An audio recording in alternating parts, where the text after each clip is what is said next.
tengo que hacer una clase más o menos rápida porque viene el doctor Cabrera en la segunda hora. Los que no me conocen, yo soy el doctor Belín, trabajo en el Hospital de la Fuerza Aérea, ya hace como un montón de años. Y me toca hablarles un poco sobre las fracturas. Y las fracturas, la definición clásica de una fractura pues es la pérdida de continuidad en un hueso, la ruptura de este, ¿no? Pero vamos a ver luego al final de esa clase que no es tan sencillo como eso, ¿no? No es solamente la pérdida de continuidad, es todo un tema, porque la fractura no solamente es que se rompió el hueso, sino que hay todo un conjunto de lesiones asociadas, lesiones de partes blandas. Para que se fracture un hueso tiene que lesionarse la piel, el músculo, el tejido celular, los tendones. Entonces no es tan simple como que es la pérdida de continuidad del hueso, ¿no? Entonces los mecanismos capaces de producir las fracturas pueden ser directos o indirectas, como ya lo vamos a ver con el desarrollo de la clase. Bueno, la intención no es darle todos los mandamientos del manejo de las fracturas, pero en esas estamos, ¿no? Ya los spoileé. Bueno, entonces hablar de fracturas es hablar de huesos. Tenemos que dar una revisión rápida sobre lo que es la estructura del hueso. Tenemos dos tipos de hueso, el hueso cortical y el hueso trabecular o esponjoso. Ese es el hueso compacto, hueso duro, y ese es el hueso esponjoso metaficial generalmente, ¿no? Por ejemplo, ese es un corte de un fémur proximal. Ese es el hueso cortical, la parte subtrocantérica, y esa es la parte trabecular, que como verán puede diferir mucho en la calidad del hueso. Cuando hablamos de pacientes mayores, estas trabéculas se hacen más grandes y el hueso obviamente se hace más débil, por eso es más frecuente las fracturas en los pacientes mayores, ¿no? por su calidad ósea. Entonces, hablando de la anatomía del hueso, tenemos en este corte un hueso tubular, tenemos el periósteo que está la membrana que rodea el hueso, tenemos el hueso cortical propiamente y tenemos el hueso esponjoso que va dentro. El hueso cortical va a estar formado por ostiones. Está formado por ostiones, que ustedes seguramente conocen mejor que yo, pues están más frescos con toda la parte de la anatomía y todo eso. Entonces está formado por ostiones y está en una continua remodelación, ¿no? Entonces tenemos a los osteoblastos y osteoclastos que están en un equilibrio continuo, ¿no? Está en un estado constante de renovación. Los osteoclastos son los que eliminan el hueso y los osteoblastos son los que van a formar el hueso, ¿no? Entonces juntos va a ser la remodelación. Cuando hay un desequilibrio, hay un desbalance entre estos osteoblastos y osteoclastos, se produce la fractura, ¿okay? ¿Han ustedes escuchado hablar de las fracturas por estrés, por ejemplo? Fracturas por fatiga ósea, ahora esto es muy común. La gente que sale a correr, los maratonistas, están sufriendo ahora de fracturas por estrés, que son fracturas por sobreentrenamiento. El paciente, este deportista se sobreentrena, le da mucha carga y siente dolor, y dice, es un dolor rico, pero no es un dolor rico, significa que su hueso se está fracturando, porque no le está dando tiempo a que se remodele. Eso le está dando tanto impacto que está produciendo más reabsorción y no se está remodelando adecuadamente, ¿no? Eso es lo que vamos a ver. Entonces, el hueso es espectacular, porque las fracturas se tienden a curar solas. Un hueso se fractura y tiende a consolidar solito. Si lo dejamos solo, va a formar callo, ¿okay? Siento que nosotros vamos a tratar de darle forma, alinearlo bonito para que suelde y consolide de una forma adecuada. Entonces el callo es la respuesta natural del hueso vivo al movimiento de los fragmentos. Y eso es importante, pero se lo voy a comentar luego, son temas de estabilidad. Entonces, por ejemplo, se hizo un estudio de fracturas de fémur en los años 40, 50, miren cómo el hueso consolida y remodela, pero consolida de forma viciosa. Como ven ahí, si pueden ver lo que están atrás, no sé si lo verán, pero ven cómo todos los malos alineamientos una pierna más grande que la otra, porque están consolidando en forma que no es la adecuada, ¿no? Y en eso intervenimos nosotros ahora. Eso es en la época antes de la osteosíntesis. ¿Sí? Aumentaban las consolidaciones viciosas y aumentaban también las limitaciones funcionales. Entonces, dicho esto, debemos decir que hay dos tipos de consolidación: la consolidación directa e indirecta. El hueso cura produciendo más hueso. Entonces, si vamos a los tipos de consolidación, vamos a ver que la consolidación indirecta es la que forma callo y la consolidación directa es la que no vamos a ver callo. Obviamente esta va a ser, si hablamos de una consolidación directa, es porque hemos intervenido, hemos puesto los fragmentos exactamente en su sitio, dándole una estabilidad perfecta, absoluta, y no vamos a ver callo, porque está reducido anatómicamente. En cambio la otra sí vamos a ver callo, y si nosotros intervenimos va a ser también para darle un poco de estabilidad, pero una estabilidad relativa, que vamos a ver en qué casos debemos utilizar una u otra. Para ambos casos, para ambos tipos de consolidación, necesitamos dos requisitos. Un requisito biológico, que nos va a dar la vascularidad al hueso, y un requisito mecánico, que significa darle estabilidad y ver qué tipo de estabilidad necesita cada tipo. Si vamos a la cascada del proceso de consolidación, tenemos que ante una fractura, ¿qué se forma primero? El hematoma. El hueso sangra. ¿Sí? El hueso es donde se forma la sangre, ¿correcto? La médula ósea.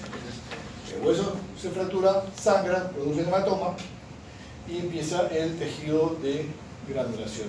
Y empieza ya a diferenciarse las células cartilaginosas y posteriormente el hueso. Entonces ahí es donde nosotros intervenimos, en ese paso. ¿Okay? Acá es donde nosotros intervenimos y darles el tipo de estabilización que necesitan. Si queremos una estabilidad absoluta, lo operaremos y le pondremos el material necesario para hacer una estabilidad absoluta. O veremos si necesita solamente una estabilidad relativa, también lo operaremos o le pondremos un yeso, veremos cuál es el método mejor para una estabilidad relativa y que haga su callo y consolide. Entonces, si hablamos de estabilidad, tenemos una estabilidad total, una estabilidad parcial, miren acá hay cierto movimiento, y una inestabilidad, quiere decir cuando hay demasiado movimiento. Porque tampoco, cuando hay mucho movimiento tampoco es suelto. Hay que darle una estabilidad con un movimiento controlado. Eso es absoluto, este es relativo, y eso es una inestabilidad que se traduce en una pseudoartrosis, que es una complicación de las fracturas. Entonces, la estabilidad va desde absoluta, pasando por relativa, e inestabilidad, ¿no? Disculpe que sea tan relativo, pero eso es súper importante. Estabilidad absoluta, consolidación directa, no da callo. Estabilidad relativa, consolidación indirecta, y nos va a dar un callo ocluso. Y eso es inestabilidad, o que no consolidado, va a darnos una pseudoartrosis. Cuando el hueso se fractura, hueso largo, hueso tubular se fractura, hay cuatro tipos de fuerzas que pueden ser ejercidas sobre ese hueso. Una carga axial, una carga, dos movimientos flexores, tanto anterior-posterior como laterales, y movimientos de torsión. Entonces, cuando nosotros tratemos la fractura, tenemos que ver qué tipo de, cómo fue la lesión, qué tipo de fractura es, para hacerle el tratamiento y darle las fuerzas opuestas a esas fuerzas iniciales para poder tratar.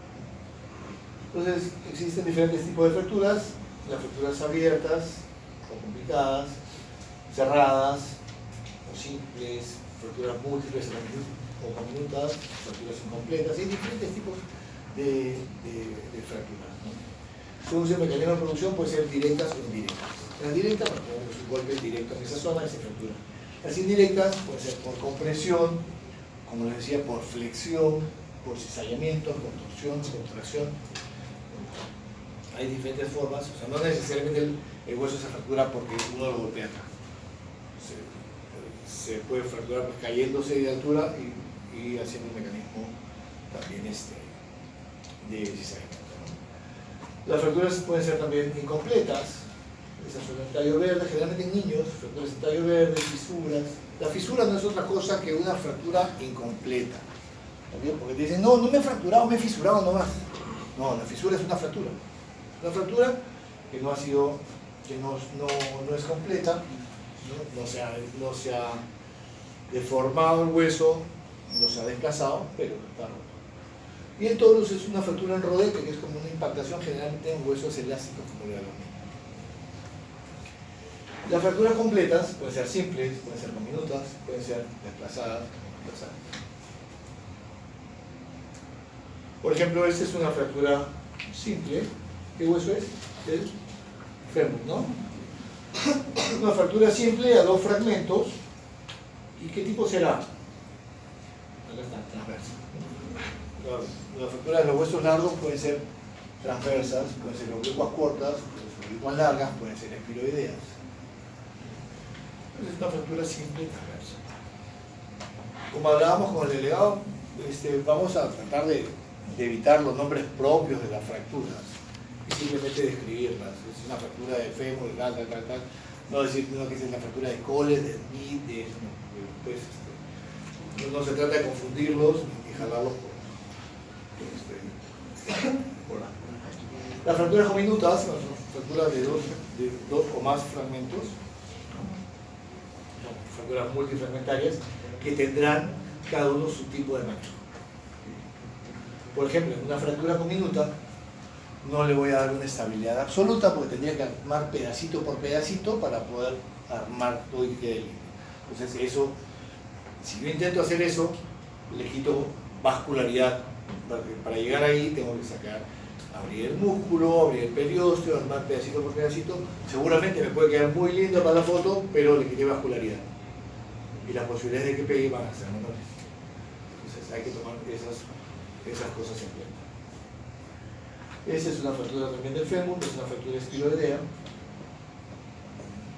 Cuando la fractura tiene, como esta es una fractura espiroidea, que puede parecer mucho más compleja, pero es una fractura que tiene mucho más superficies de contacto. Entonces hay más posibilidad que pegue con una fractura espiroidea que con una fractura transversa. Más inestable es una fractura transversa a dos partes que una fractura espiroidea. Simplemente hay que alinearlas de forma. Para hablar el mismo idioma, manejamos esta clasificación, que es la clasificación AO, que es mundialmente, internacionalmente aceptada, en la cual es una clasificación alfanumérica que le damos números a los segmentos. Por ejemplo, el brazo es el 1, el antebrazo es el 2, el muslo 3 y la pierna 4. Luego le damos también un número al área que está tomada, ¿no? Entonces, la parte proximal es 1, la parte diaficiaria 2 y la parte distal 3. Obviamente la 1 y la 3 son fracturas metafisiarias cercanas a las articulaciones. ¿No? Entonces, por ejemplo, esto es un número que es el 1, una fractura diaficiaria será el 2. ¿Okay? Fracturas diaficiarias. Y ahora el tipo es, si los números eran para ver qué hueso y qué parte del hueso, las letras son para ver el tipo de fractura. Si es una fractura simple, con dos fragmentos, o es una fractura multifragmentaria con un tercer fragmento, o es una fractura compleja. Entonces las A, en todas las fracturas diaficiarias, las A son los dos fragmentos, las B con un tercer fragmento y las C con una multifragmentarias, diminutas, segmentadas, pero son complejas, ¿no? Entonces todas las fracturas diaficiarias se manejan de esa forma. Cuando hablamos de las metáfisis, cuando hablamos de los extremos,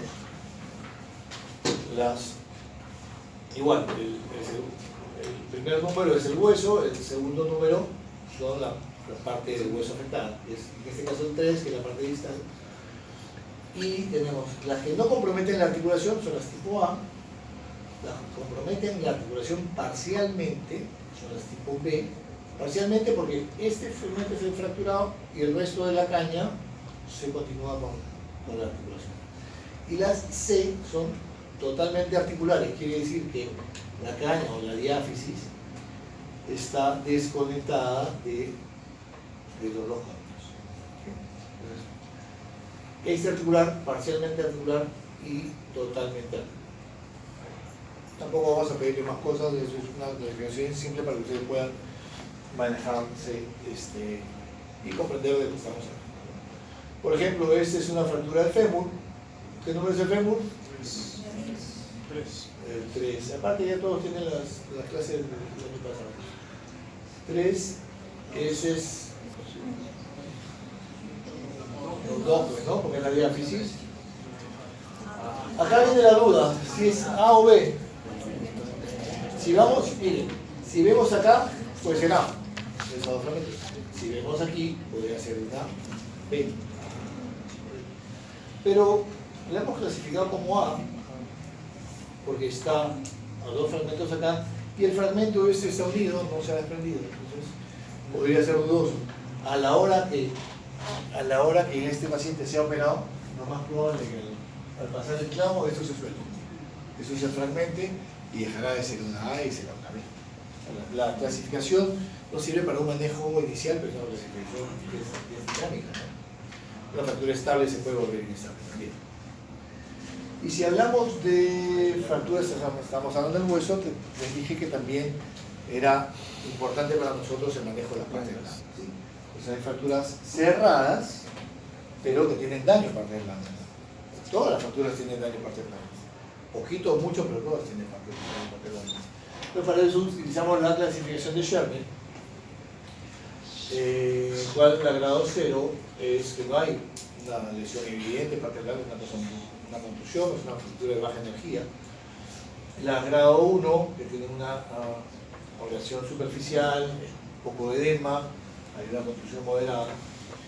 Las grado 2, que ya son un poquito más graves, tienen una versión más profunda, empiezan a aparecer las flictenas, que son las ampollas.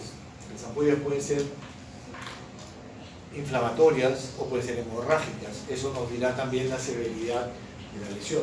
¿Okay? Y las grado 3, que son como las del segundo grado, pero más asociados con síndrome compartimental. Esos son los grados de las lesiones de parte blanda según la clasificación de Sherman y Gotcha. Y cuando hablamos de fracturas expuestas, si hablamos ya de partes blandas también, ¿no? Pueden ser cerradas, pueden ser abiertas. Las abiertas utilizamos mucho la clasificación de Bustilo. Bustilo y Anderson, ese es el doctor Bustilo. Perdón, no lo conocía, un chinito, no filipino, es filipino, ¿no? La grado 1, que son lesiones puntiformes, ¿no? Lesiones menos de 1 centímetro, que generalmente son fracturas de adentro hacia afuera.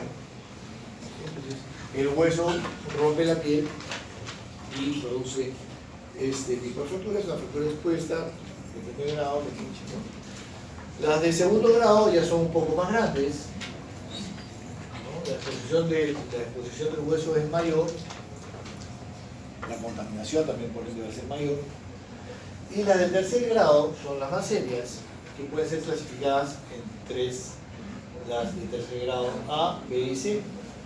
Las A, que son con una lesión de partes blandas importante, pero con una cobertura adecuada, o sea que eso no van a necesitar cobertura externa, no van a necesitar injertos, colgajos, etc. Vamos a poder cubrirlo. ¿Okay? Las de 3B sí son fracturas expuestas graves que van a necesitar de una exposición ósea mucho mayor y van a necesitar de colgajos, de hacerle injertos para poder cubrir el hueso. Es lo que nosotros buscamos, cubrir el hueso, cubrir los tendones para evitar las complicaciones. Y las del tercer grado C, que están asociados a lesiones neurovasculares. Esas son las que normalmente pueden terminar en una amputación. Claro que hay excepciones también. Entonces hay fracturas expuestas que, por el tamaño, digamos, de la lesión, no merecen ser una grado 3, puede ser una grado 1, pero por la gravedad de la lesión sí. Por ejemplo, las fracturas por arma de fuego muchas veces son lesiones chiquitas puntiformes, pero no es una lesión expuesta de grado 1, es una lesión por arma de fuego. Entonces la consideramos como una lesión de tercer grado. Fracturas también, igual que pueden ser muy pequeñas, pero asociadas a lesiones neurovasculares, también se consideran lesiones de tercer grado. las fracturas expuestas que llegan a nosotros con más de 8 horas de evolución. O sea, ya son, bueno, y si ya de por sí son potencialmente contaminadas con más de 8 horas de evolución, es mucho mayor el riesgo, entonces también se consideran fracturas de tercer grado, ¿no? Depende también del sitio donde se fracturó. Ahí dice lesiones o accidentes agrícolas, pero eso quiere decir, en realidad lo que busca esto es decir que el ambiente donde se lesionó pues está mucho más contaminado. He tenido, por ejemplo, pacientes que esos recolectores de basura que han sido atropellados ahí por un camión de basura, te imaginas los gérmenes que tiene esa persona. Entonces, esos son consideradas, así sea muy pequeña la fractura, la exposición ósea, son fracturas de tercer grado. Y cuando hablamos de fracturas, ya si hablábamos de fracturas expuestas, mejor toquemos de una vez lo que es la fijación externa. La fijación externa son métodos de fijación temporal. Métanselo por favor en la cabeza. ¿Quién rota en el 2 de mayo? ¿Hay alguien va al 2 de mayo o no? ¿No? ¿El 2 de mayo? ¿Quién va al Carrión? ¿Carrión tampoco va? ¿Tú vas al Carrión? ¿Por qué? Tímidamente. El Carrión y callado. ¿Ah? ¿El Carrión ha visto poner fijadores externos? Hay harto. Sí. Pero bueno, ya está bien, la fijación externa, pero como uso temporal, manejo temporal de las fracturas y para hasta que mejoren las partes blandas y luego hacerle ya la osteosíntesis que merece, la osteosíntesis definitiva. Pero en nuestro país no todos están en capacidad de poder tener opción a otro tipo de implantes, entonces muchas veces se queda con la fijación externa como fijación definitiva, pero no es el ideal. La fijación externa nació y seguirá siendo para una fijación temporal de las fracturas hasta que mejore las partes blandas y poder hacer su fijación definitiva. ¿Por qué? Porque eso trae muchas complicaciones. Miren, eso puede ser una puerta de entrada, es una comunicación de afuera hacia adentro. O sea, si la fractura expuesta no se contaminó, lo podemos contaminar nosotros con los pines. Miren, un manejo adecuado de los pines puede llevarnos hasta unos chomelitos. Entonces, por eso es que es un manejo temporal.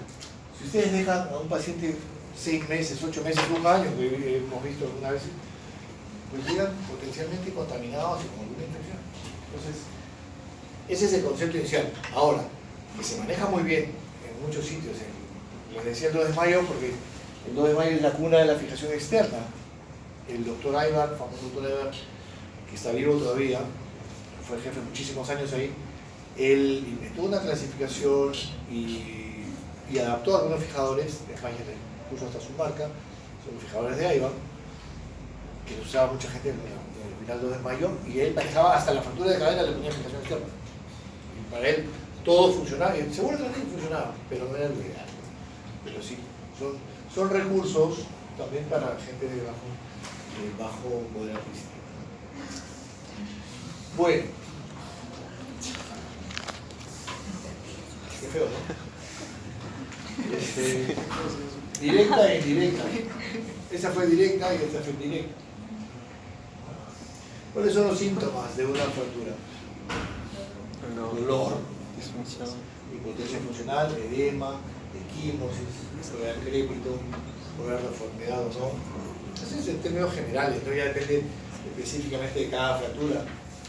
Son fracturas no desplazadas, de repente no tolera tanto, ¿no? Pero en general es eso, ¿no? O la cara lo dice todo.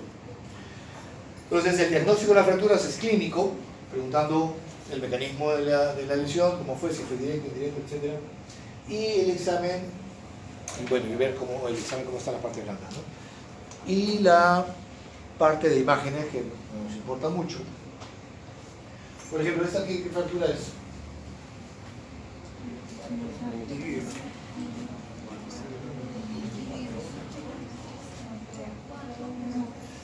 ¿Qué hueso?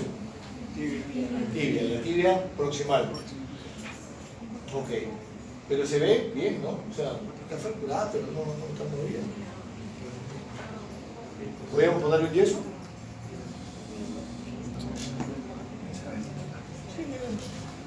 ves bien? Es una 4, 41. ¿A? ¿Por qué es A?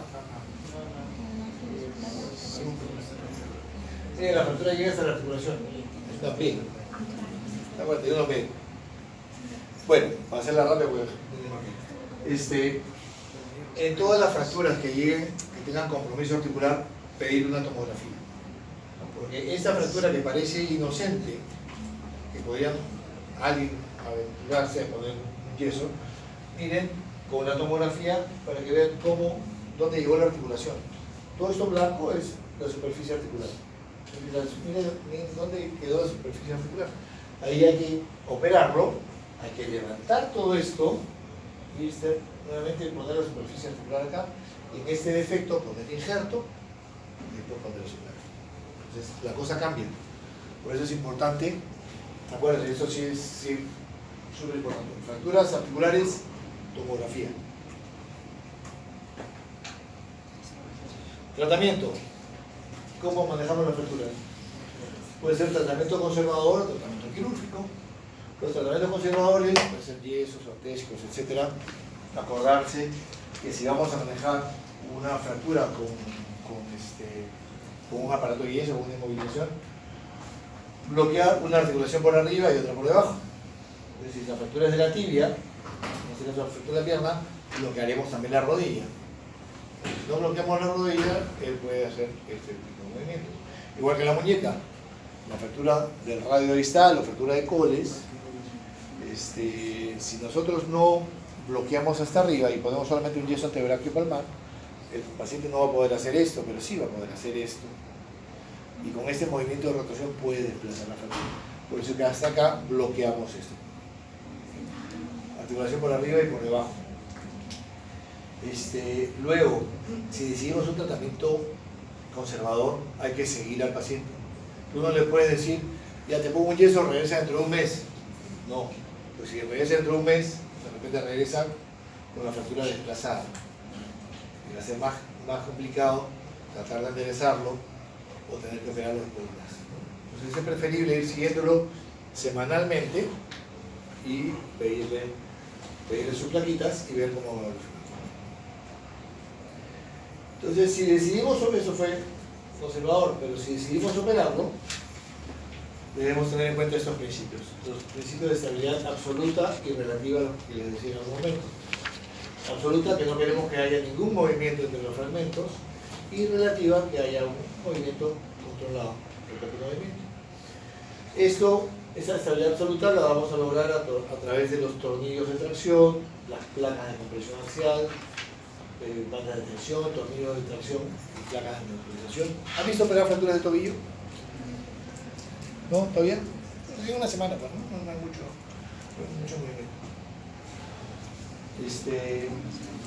En la FAP que operaron ayer, un metacarpiano, ¿no?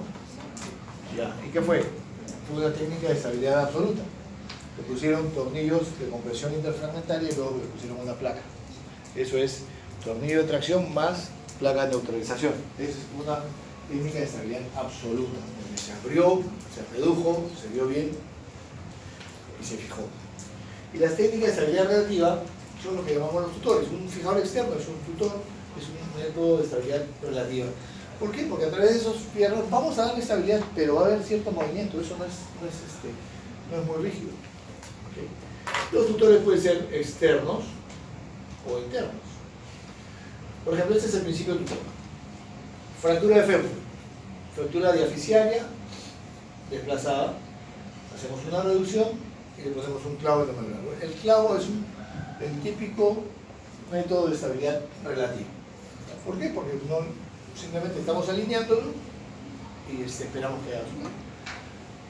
Entonces el paciente empieza a cargar y miren cómo empieza a producirse callo. Aquí empieza a hacer callo. Porque es un método de estabilidad relativa. El paciente empieza a pisar y hay cierto movimiento controlado y eso estimula la producción de callo. En cambio, diferente es el principio de compresión, que queremos que haya una ausencia de movimientos en el sitio de fractura. Miren, esta es la fractura, y ponemos un tornillo de tracción o de compresión interfragmentaria. Al ajustar el tornillo, se cierra la fractura y restituimos la articulación y no va a haber desplazamiento. Son los dos tipos diferentes. Hacemos una compresión y el otro simplemente hacemos una ferulización o un tutor. Pero para todo eso necesitamos buen aporte vascular. Entonces, para manejar las fracturas tenemos que comprender varias cosas. Primero, la fractura, ver qué tipo de fractura es, ver cómo están nuestras partes blandas y luego ver qué tipo de paciente es. ¿Okay? Hay pacientes mayores, pacientes jóvenes muy demandantes que necesitan volver a su actividad física. ¿No? El paciente puede ser diabético, hipertenso, puede ser, sí, enfermedades endocrinológicas. Cada paciente es individual, entonces es importante evaluar a cada paciente. Cuando hablamos de la fractura tenemos que ver qué tipo de trazo es, si es un trazo sencillo o es un trazo complejo y qué parte es, si es en la diáfisis o es articular. Si es en la diáfisis será estabilidad relativa, si es articular será estabilidad absoluta. Es lo que le decía, en la diáfisis lo único que queremos nosotros es restituir el eje, la longitud y la rotación a través de una reducción indirecta, o sea, no necesito abrir el foco de fractura para ponerlo, simplemente jalo. Por ejemplo, el sábado tuve un heriobala, lo operé y le puse una placa que va desde acá hasta acá, pero no necesité abrir el foco de fractura, simplemente le hice una placa, lo alineo y espero que la biología haga lo suyo. O sea, estamos en la época de la osteosíntesis biológica, que significa que alteramos lo menos posible la biología, no tocamos el foco de fractura para no alterar la cascada esta del proceso de consolidación. Entonces, si no toco el foco de fractura, su proceso de consolidación va a seguir, solamente que lo estoy guiando un poco, alineándolo para que solito suelte. Y de eso se trata. Ya no importa que el paciente salga con una radiografía que su hueso no está perfectamente como un rompecabezas. No, lo que yo quiero es alineado. Finalmente el paciente va a caminar, no va a salir con una radiografía enseñando cómo está mi hueso, ¿no? Entonces, lo que queremos es que funcionalmente esté bien. ¿Okay?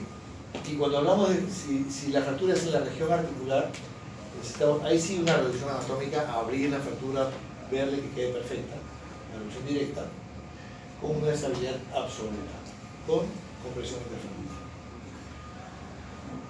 Acá, por ejemplo, ¿qué hacemos? Bien fea, ¿no?